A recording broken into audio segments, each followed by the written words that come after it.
Hi, baby. Hi, Mom. Hope you're having fun at Granny's. Yeah, but...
Hello, good evening, and welcome to this edition of News Tonight with me, Bernice, Abu-Baidoo, Lansah. Coming up in this hour-long bulletin, former Deputy Executive Director of NSA, Gifty Oware, returns to the country after she was declared wanted for her role in the alleged ghost name scandal.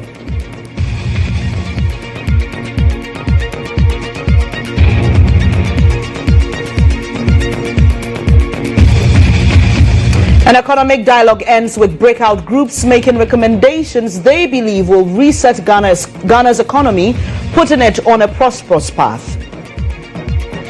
We have a Fair Wages and Salaries Commission. We recommend that it be converted into a National Remuneration and Productivity Commission. Also, Speaker gives MP who referred to Dr. Zaneto Rawlings as daughter of murderer 1 week to own up as residents and traditional leaders of Anglo petition parliament. Look at this guy. I don't know him, who he is. Rawlings is not just a president, he's a chief. If they don't like him, we like him. And near chaos in parliament as minority fights for more slots to debate State of the Nation address. What is going on in this chamber? What is going on in this chamber? No! What is going on in this chamber? What is going on in this chamber? And elsewhere, Ukrainian President Zelensky appeals to President Trump after U.S. suspends military aid.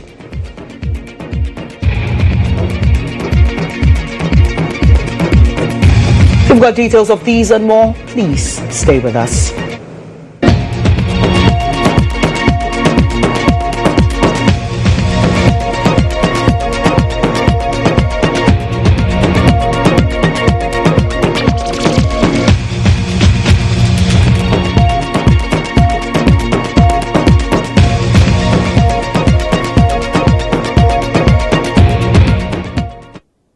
Thanks for your company once again. We start off with the former Deputy Executive Director of the National Service Authority, NSA, Gifty Oware, returning to the country after being declared wanted for her role in the alleged ghost names scandal. Gifty Oware Mensah served as the Deputy Executive Director of the NSA under the previous administration and has been under scrutiny for her alleged involvement in financial irregularities at the institution. The investigation was initiated following a series of audits and reports that raised red flags about the misuse of funds and procurement breaches.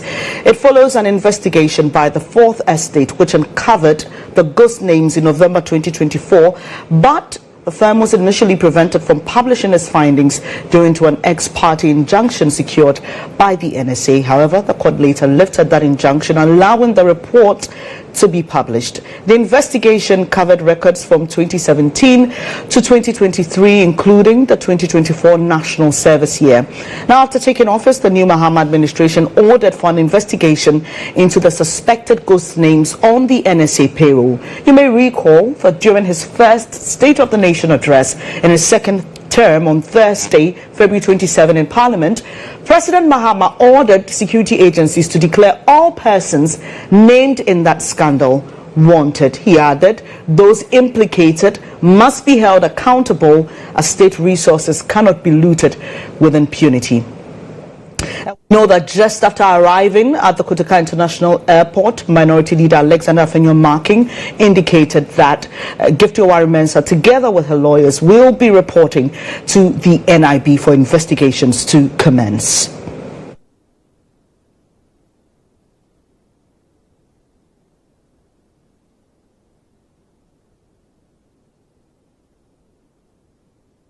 We'll be keeping our eyes on this matter and with our sources at the NIB and furnish you with details as and when they are made available. Let's turn our attention to Parliament now. And the Speaker of Parliament, Alban Bagbin, has given a one-week ultimatum for the MP who labelled Dr. Zanetto Rawlings as daughter of a murderer to own up and confess. This follows a petition from the family of the late president and traditional leaders from Anlong over the matter. There's more in the following report. Clad in red, the family of the late former president, traditional leaders of Anlong and members of the Voter Diaspora Caucus stormed Parliament with a petition for the MP to be fished out. The comments were made on the 4th of February when Parliament was debating the legacy of former heads of state and political actors. In honor of the hard work of former President Nkrumah, Liman, Jerry Rawlings, Professor Mills, and all. Mr. Speaker, let us focus on their contribution. Sit down. It's me. That's evidence. MP for Damango, Samuel Abu-Jinapo, was accused of making the comments. He vehemently denied. Speaking after the House received the petition, the Speaker announced investigations have already commenced into the off-record comments made by an MP from the minority side. In the spirit of honor, accountability and decorum, I advise the member responsible for the remark to within a week choose the path of honesty, mea culpa, and opt for a plea bargain. Majority Leader Mahama Yariga on his part assured the support of his side into such an investigation. And I want to assure this House that when we ultimately establish the identity of that person, the full weight of this side of the House will stand firmly behind the Privileges Committee when they seek to exact the highest penalty of this House. Minority Chief Whip Frank Anodompre on his part, however, argued the comments were triggered by some disparaging remarks made by the MP for Tamale North and Minister for Environment Murtala Mohammed. Ordinarily, I would not speak to her because I thought in this House sometimes emotions go high and some comments are made. But on the third day, when the supposed comment was made, our colleague also made a very damning comment. Vice Chair of the Voter Diaspora Caucus, Jeffrey Atakli, took issue with the justification. Guy, I don't know him who he is. Rawlings is not just a president, he's a chief. If they don't like him, we like him. And he has been in power for so many years. Proved to us the people that he saw Rawlings killing them. GHOne News will be monitoring events in Parliament and bring you updates.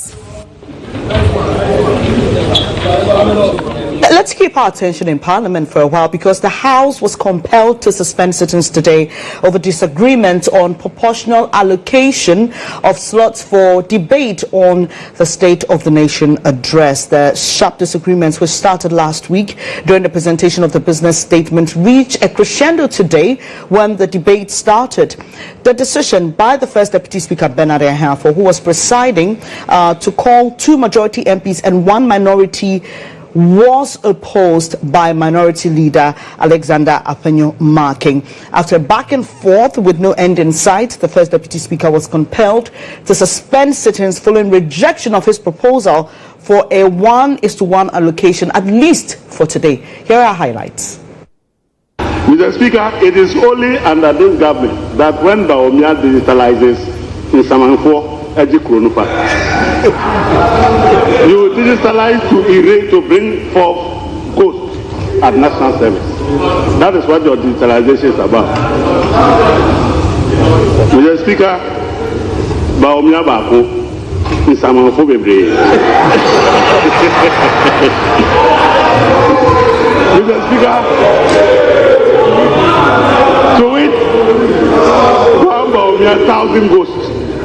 We had turbulence in the global economy. Everybody knows. He knows he's an economist and he knows.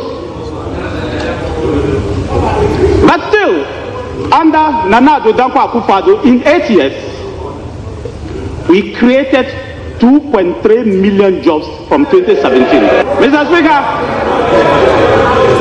we initiated and oversaw the construction and rehabilitation of more railways than any other government in our history. Mr. Speaker, we constructed more public libraries than any other government since 1992. You have to take your time, because you will be in opposition. Ghanaians have not forgotten. You will be in opposition for a very long time. Because what you have done, Ghanaians, they will not forget you so soon. What is going on in this chamber? What is going on in this chamber? No! What is going on in this chamber? What is going on in this chamber? That's all right. It will not happen. What's going on in this chamber? What?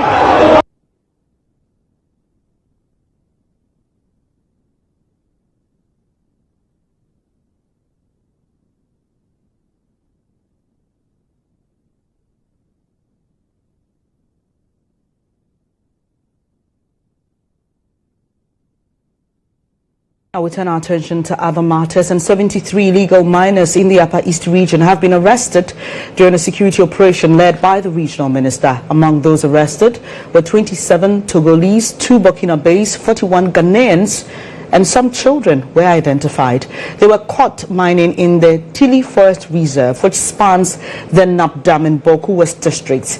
The raid, conducted on Tuesday, February 4, 2025, followed reports of foreign encroachment into the protected area. Security personnel comprising police, military, and immigration officers seized mining equipment, including air compressors, drilling machines, motorbikes, and gold processing tools. The minister reiterated government's strict prohibition of mining in protected forest reserves, stressing such areas are not meant for such activities. All the reserves in Ghana, reserve forests in Ghana, are not areas for anybody to operate any economic activity there, except for the purpose of which it is reserved. So illegal mining is not accepted. Any mining is not accepted. So all the forests in the region, after this effecting the arrest here, we'll try to see if really we also have similar activities in all the forests. We'll clean the forest of those kind of activities so that we'll be able to reserve the forest for the purpose of or do so in the other forests.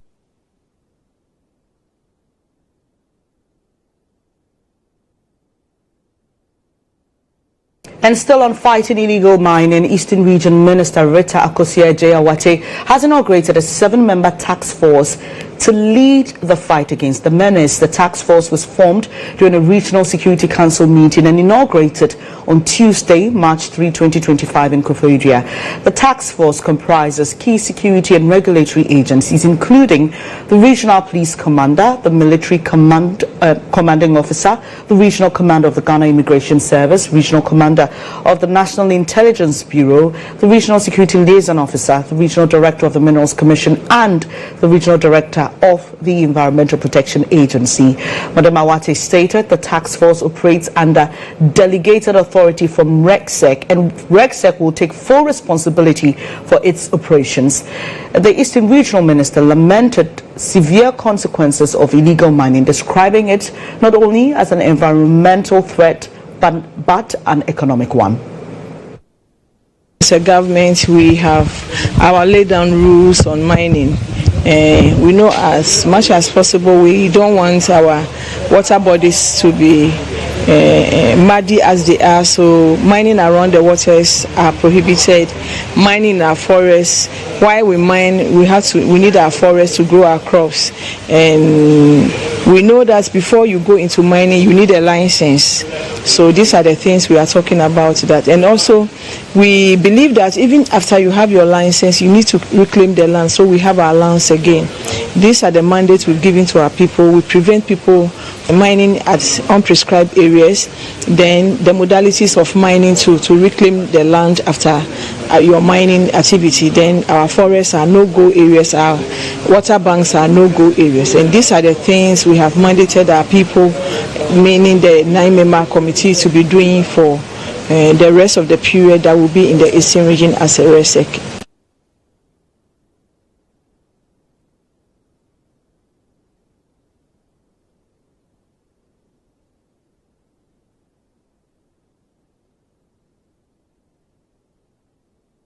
You're watching News Tonight with me, Bernice. Abu-Baidoo Lansah. It's now time for Insight.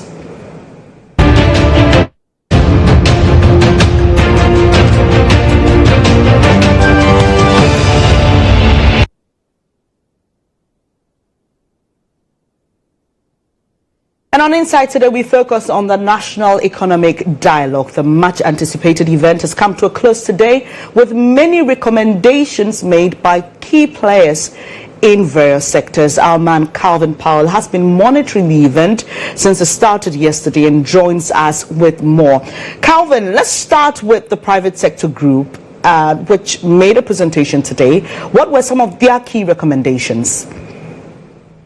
So, the dialogue has just ended, and the private sector is pushing for some reforms at the state-owned enterprises, SOEs, if you like. If you recall yesterday, Dr. Ato Forson, the finance minister, during his speech, made mention that there is a dire financial and operational challenges confronting state-owned enterprises as well as some joint venture companies. And he warned that some urgent steps must be taken in order to actually curtail the decline.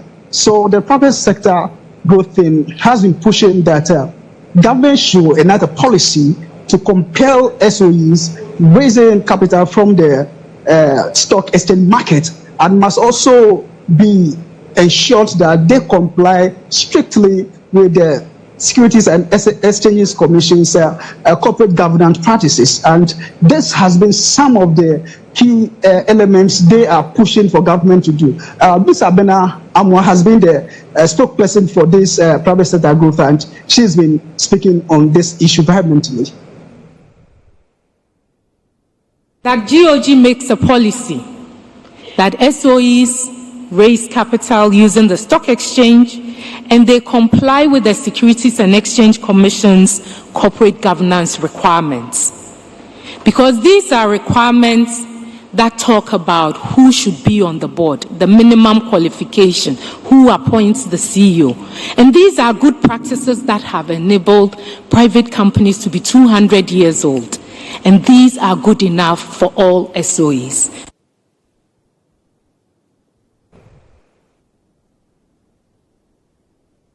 And Calvin, we know that the private sector group has also been pushing for a mechanism to match productivity to remuneration.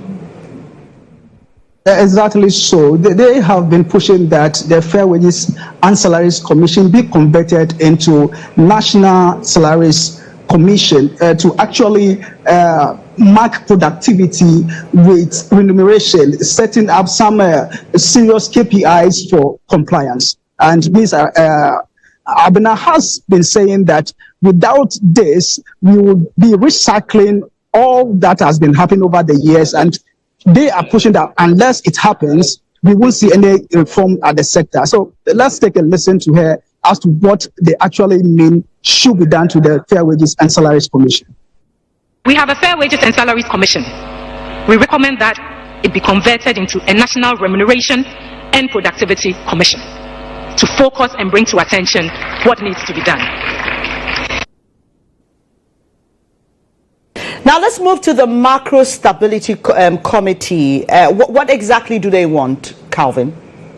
All right, so this is one of the interesting committees among the six. They have been saying that so far Ghana has been doing less than 50% of the VAT collection over the period.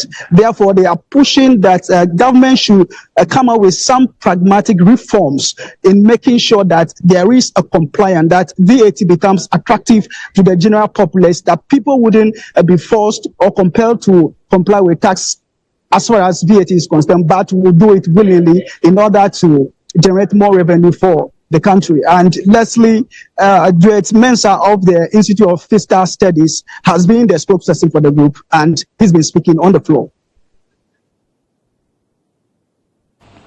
On tax reform, we also urge that the VAT system be reformed. And this reform should aim to address the existing wide VAT gap. The present VAT gap is more than 50%. In other words, the actual VAT collection reflects less than half of what we should be collecting. So the reform of the VAT regime should aim at reducing the VAT gap. And on the Macro Stability Committee, Calvin, they also spoke about strengthening the banking sector. What exactly have they been saying? Yeah, so Leslie and his colleagues have also been saying that there should be a strengthening of the banking sector and the financial intermediation. According to them, the central bank, the Bank of Ghana for that matter, must be recapitalized in order to realize this dream. And they talk about depreciation, high inflations, and also interest rates. So if the central bank is capitalized, these things will see some kind of decline and bring in the economy to a kind of a confidence that will inject investor movement into the country. Here is Leslie, and let's take a look at what he's been saying. On strengthening the banking system and financial intermediation, we call for the recapitalization of the Bank of Ghana to empower and strengthen the central bank to conduct its monetary policy and financial stability functions. We also call on the central bank to conduct a feasibility study and to develop a regulatory framework for non-interest banking. And finally, Calvin, we know that there have been some reactions, and you just mentioned that that just concluded, from the sector ministers. We also heard from the BOG governor. Briefly, tell us what they've been saying in response to these recommendations that have come. All right, so Bernice, after the presentations, ranging from the finance minister, the Bank of Ghana governor, the Minister of Trade and Industry, the Agric Minister, Minister of Energy, and a few others were called to the podium to actually answer and also respond to some of the concerns raised. And from all of them, they've actually concurred with every recommendation that was brought to bear. And they've pledged their commitment in going ahead to implementing them, saying that this is what Ghana needs now. And this is what the research agenda stands for. So they are all saying that, yes, this is what we want. And as far as stakeholders across the divide, civil society, the private sector, and of course government, they are willing to go ahead and implement these recommendations in making sure that there is a total transformation as far as the Ghanaian economy is concerned. Our business desk has been monitoring the National Economic Dialogue since the program started yesterday and concluded today. Let's now engage banking consultant Dr. Richmond Etiahene for more, especially on the conversation around recapitalizing the Bank of Ghana. Good evening to you, Doc. Thank you so much for joining me on Newsnight. Is this the way to go? We've highlighted the problems. In fact, the MPP and the minority think that this government has already been lamenting so much about what the current situation is. Is recapitalization the solution to the BOG's current situation? Thank you very much. Good evening to your viewers and listeners. You know, the recapitalization of Bank of Ghana is not a new plan. Because if you check on the IMF country documents, 24/334, December 2nd, 2024, the IMF reiterated that the government and the Ministry of Finance should work in tandem to recapitalize the central bank. But however, they left a caveat. They said that we should be mindful of the physical space, i.e., recapitalization by the budget means that your physical space that will enable you to recapitalize it. They also said that you need to strengthen the recovery of the net equity over time, starting from 2025. So this issue has already been taken care of in the IMF document since April and then December. So the recapitalization is on course. But however, because of the limited physical space, it's not going to be easy for Bank of Ghana tomorrow, next week, to recapitalize. The government cannot do it because, number one, the IMF is sitting here looking at our fiscal discipline and physical consolidation. But if you want to recapitalize, you must prove to them that you can increase your fiscal space. What I mean that there will be too much revenue for you to enable it, because it is physical cash that you use in recapitalizing it. And they won't let you print more money. They won't let you issue bonds, because they say that we need to go by fiscal. So that thing has already been addressed. So I was wondering why people were retreating, speaking about it, because it is clearly specified in the IMF document. And at least the latest one was December 2nd. So it is not a new thing for those of us who have been going in. But the only new thing is that they said you should recapitalize, taking into consideration the improved fiscal space. And currently, if you listen to the finance minister, the debt all over the place, debt overhang all over the place. I'm wondering when and how soon you can do this. And if you're going to do it, you're going to approve it under the ECF program, the IMF EC program. So that one, I don't think it's something Bank of Ghana, I believe the governor knows very well that we need to recapitalize it after the DDE. So for that one, I don't have a problem. In your estimation, how long will it take us to effectively implement a recapitalization program, considering that you've just spoken about the fact that this would have to be done considering the kind of program we're already running with the IMF, and the fact that we've even been told by some analysts already that it won't be an easy ride to get to the points that we want our economy to get to?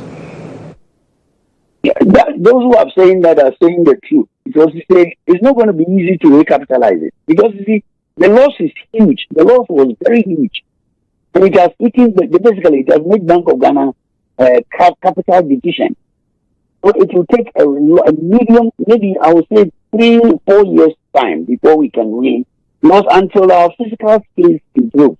The government cannot and will not and will dare not.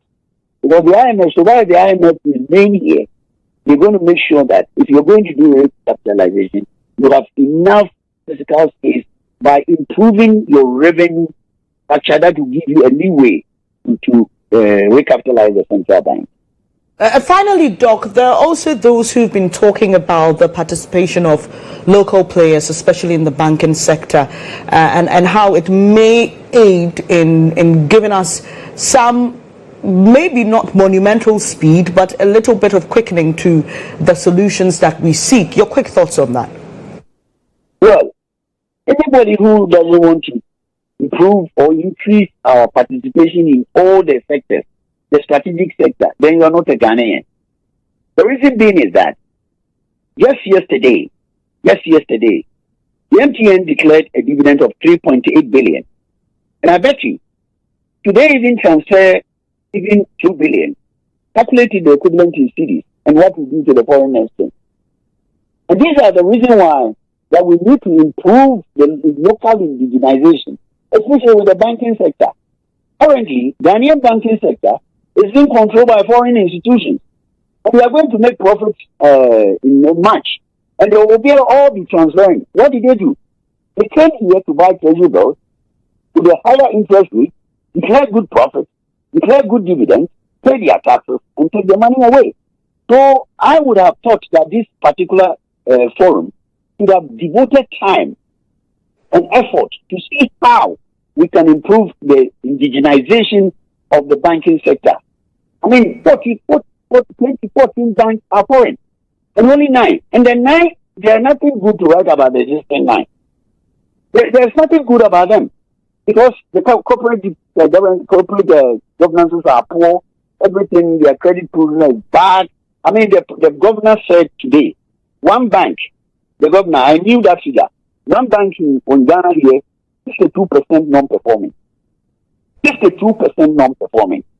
Why do we don't want to improve our local indigenous? So for me, I thought this forum would have taken time to develop a strategy that will help us to improve our lot in the local banking sector, and also indeed the telecommunication, and even the mining sector. And what is happening is that they come here, they extract the gold, and they leave 15% for us, and we want to clap our hands.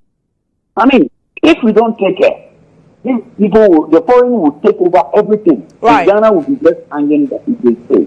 Thank you so much. I'm sorry, I have to cut in there. Real apologies, sincere apologies. But that's Dr. Etiahene there sharing his thoughts with us on the just ended national economic dialogue and the fallout. We've been told by the finance minister that the recommendations will find expression in the budget, which is expected to be read much later in the month. We'll be bringing you updates on that, and that's how we end Insight tonight.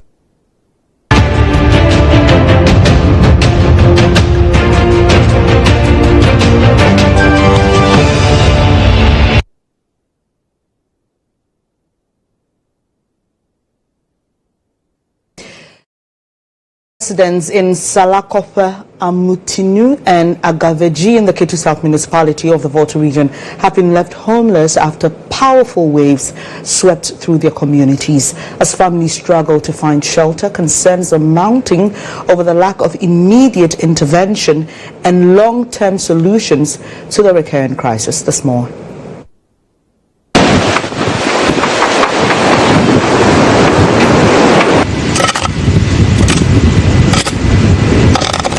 This has become the daily routine of the residents of several affected communities in the Ketu South municipality. Once thriving coastal communities, Salakope, Amutinu and Agaveji, now lie in ruins as devastating tidal waves have rendered hundreds homeless.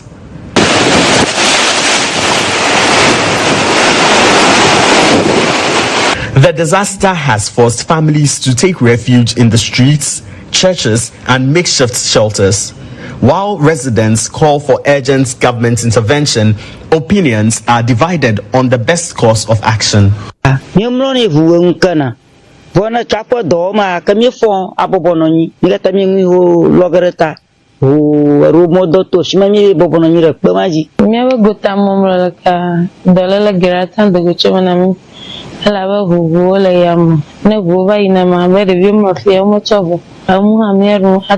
Malaria 4 or 5 days today because of the spoiling of the seed.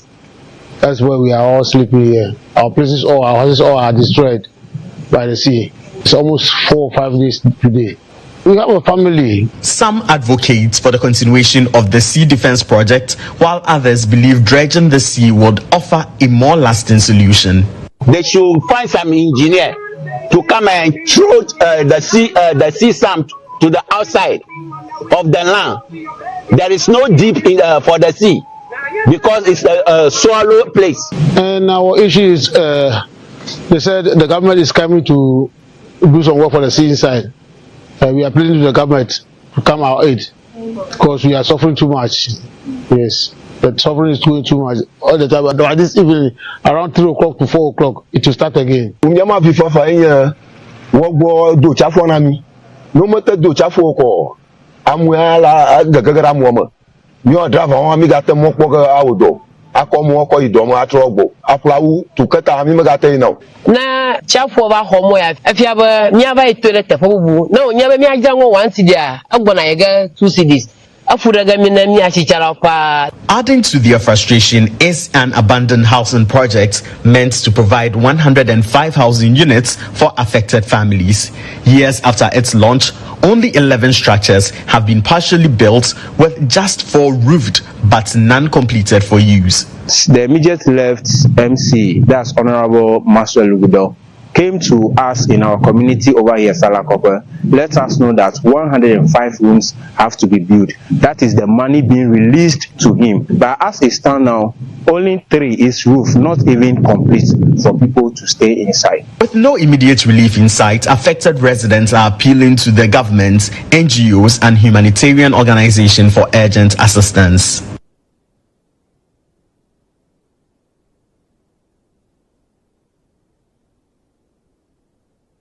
Now, the devastation caused goes beyond the impact to economic activities. Education has severely been affected. Children traumatized by the crisis are unable to attend school, and those who do struggle to concentrate due to stress and exhaustion. According to the unit committee chairman for the Salakope and Mutunu electoral area, GHOne, this must be addressed quickly. This tidal wave is affecting our brothers and sisters who are students because, one, as it happened, they don't have to go to school. They have to help their parents in the house pack their things to move to wherever the sea is not coming, being friends, being the roadside. And even if they have those places to go and they go to school, they are traumatized because when they go there, their mind is, after school, where will I go? They don't have a place to go. So they have to be thinking everything that teachers will be teaching them, they can't get it. For example, today we went to visit Amutinu Basic School. They let us know that the number of students they have has reduced for the past 2 weeks because the students have to stay in the house, help their parents, remove roofs, carry blocks, and carry their things to where they have to go. And even in the classroom, students are not picking anything because they are traumatized. They don't have a place to stay. Some sleep at the roadside. Some are sleeping in the churches, and some are sleeping in the stores. They have to wait when people close from the stores, the corridors that they have in front of their stores, that's where they have to come and sleep. And I must say that we've been trying very hard to reach the MPs in these areas for the quick comments on what they're doing to help relieve the impact this has caused their constituents. As and when we are able to get them, we will furnish you with those details. We'll take a quick breather here on News Tonight. We'll be back with more.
Abu-Baidoo. Lansah, now Minister for Health Kwabena Kando has once again refuted claims that the Mahama administration has sacked health workers. Now, some health workers were said to have had their employment terminated following a directive from the Chief of Staff for persons employed after December 7 to be dismissed. The following report has more. Resulted in a threat of strike by the Ghana Registered Nurses and Midwives Association. The government subsequently clarified that no health workers were affected by the directive. However, the minority in Parliament questioned the basis for the dismissal directive from government, naming President Mahama Terminator General. Speaking at the induction ceremony of a new rector for the Ghana College of Nurses and Midwives, Minister for Health Kwabena Kando reiterated health workers were not affected by the directive. The Joaboso MP called on the public to ignore what he describes as lies. And I've said this on several platforms. Ensure equitable quality healthcare service delivery. As part of our efforts to improve access to quality healthcare across all regions, we are introducing an incentive package that will provide an additional 20% of basic pay as an allowance for nurses who choose to serve in deprived and underserved areas.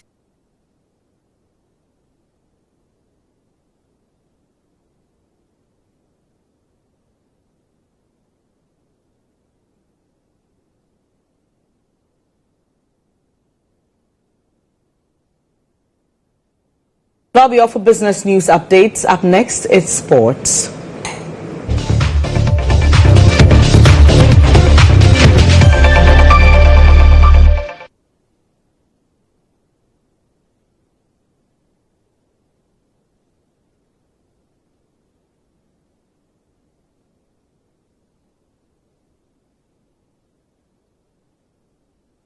Hello there, good evening and welcome. This is Sports here on News Tonight. My name is Joel Champon. Let's start off with Accra Hearts of Oak, and they are considering 3 different venues after the University of Ghana Sports Stadium was rejected by the club licensing manager. This move comes in line with the GFA's enhanced matchday safety and security protocols introduced following the tragic stabbing of Asante Kotoko's fan Napoli in the Nswatreman game between Kumasi Asante Kotoko and Nswatreman FC. Speaking in an interview on the game, the communications director of Accra Hearts of Oak, Kwame Opariado, has confirmed that they are now considering 3 different venues to stage their home games.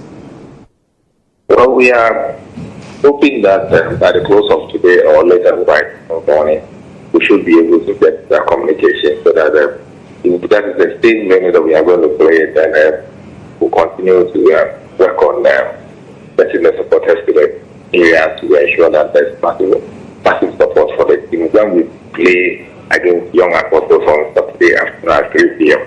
If it is not going to work, if they are directly it is not going to work, then it means that we have to look for other alternatives. And the swap, which is you have the Tema Park where, yes, you have the Tema Park, which you can also adopt, or alternatively the Pando pitch and the Sogakope pitch. And they are also available. But we have to take a decision on which one, whose details depending on them, what we are looking at. So we are waiting patiently. We are hoping that between those of today or maximum tomorrow should be a decision so that we are now to support them. All right, still staying on the story, sports communicator and marketing consultant Ebo Apia has condemned the poor state of pitches used for games in Ghana top flight league. Speaking on the game, Ebo Apia emphasized if proper club licensing standards were strictly enforced, none of the stadia in the country would qualify. We have to ask ourselves, do we really want the game? Do we want to grow the game? You know, I will always use the 1992 Constitution as our yardstick. As a people, we turned away from military rule. And ever since then, mobile phone became possible, companies came in. Until we are ready to do the right thing, we will be going round and round and round and round. I'm sorry, but this is not how to run a proper league. And this is not to discredit the current administration or the previous administration. As a people, are we ready? Look at the airlines industry in Africa. Kenya and Ethiopia have decided, as far as we are concerned, we are going to do it properly. And so now Ethiopian Airlines and Kenya Airlines can be compared to any airline in the world. I think Rwanda too. So there's a way to go about things. If we want to do it, there's a way to go about it. I don't think even the remaining of the stadium that has been closed even qualifies to play matches. That is why when Karaga made that statement, I don't understand people. Look at the kind of pitches we have in Africa. Yeah. Look at the kind of pitches we have. Look, even if we are playing in Ghana, it is by a miracle. I don't think if we go by proper club licensing or pitch licensing, there any of our stadiums should qualify. Give me one. Give me one stadium in this country that is qualified to host a Real Madrid game or one, just one. None. So I don't blame Madagascar. It's a licensing thing on the African continent, and the earlier we put in those infrastructures, the better it will be for the game to grow. Without it, the game cannot grow. All right, let's turn our attention away from that and to former FIFA president Sepp Blatter and French football legend Michel Platini. They are back in court in Switzerland to face accusations of fraud. In 2022, the pair were acquitted in the trial over payments of 2 million Swiss francs made to Platini and authorized by Blatter in 2011. Both men denied wrongdoing and said the transfer was belated payment for FIFA. Platini, who formerly led European football governing body UEFA, but the Swiss federal prosecutor appealed against the decision, and the new trial is expected to last until Thursday, with a verdict due on 25th March.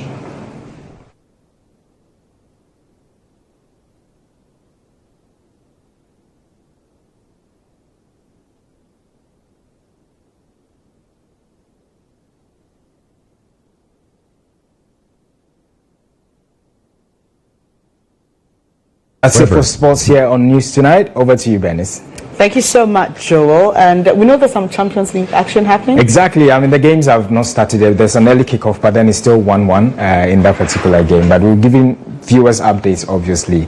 Okay, I'm just being told that it's 2-1, actually. So we'll bring you the details in a moment. But it's happening in real time, so we'll bring you more details. Thank you so much, Joel. Okay. And that'll be it for sports. But for our Ghana month focus today, we're talking about beads. And for centuries, they've been an essential part of the Ghanaian culture, history, and fashion. These vibrant artistic ornaments are not just decorative pieces. They carry deep cultural, spiritual, and even sensual meanings and have been passed down through generations. In celebration of Ghana Month here at GHOne, Al-Hassan Awudu looks into the rich history of traditional beads and their significance in our culture.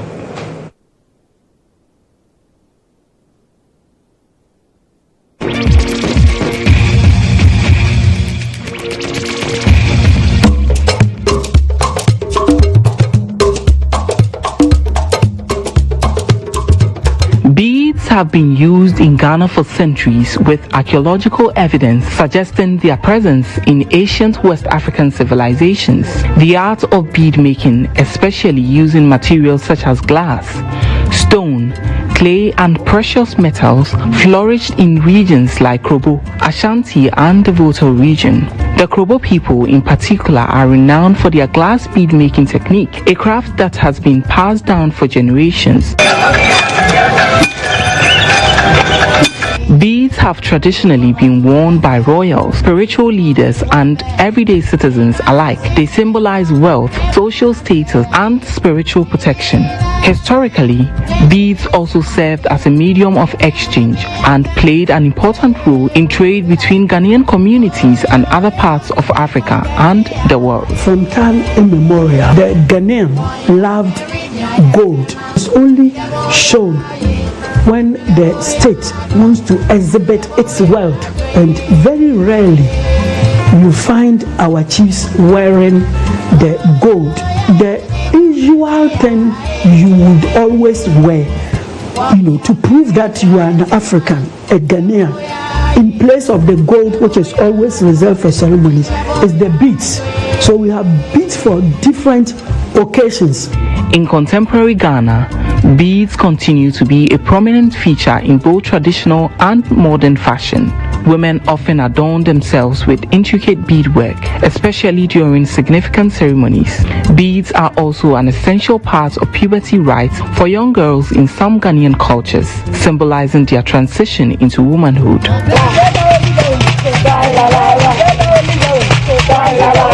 Fashion designers and jewelry makers have incorporated beads into modern accessories, blending traditional elements with contemporary styles.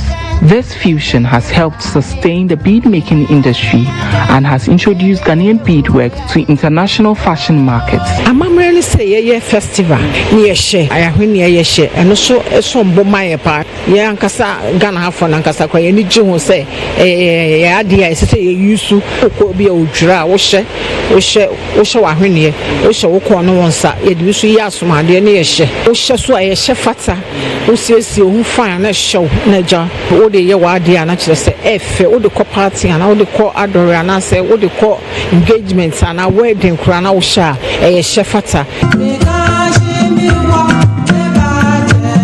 Beyond their aesthetic and cultural significance, beads also play a role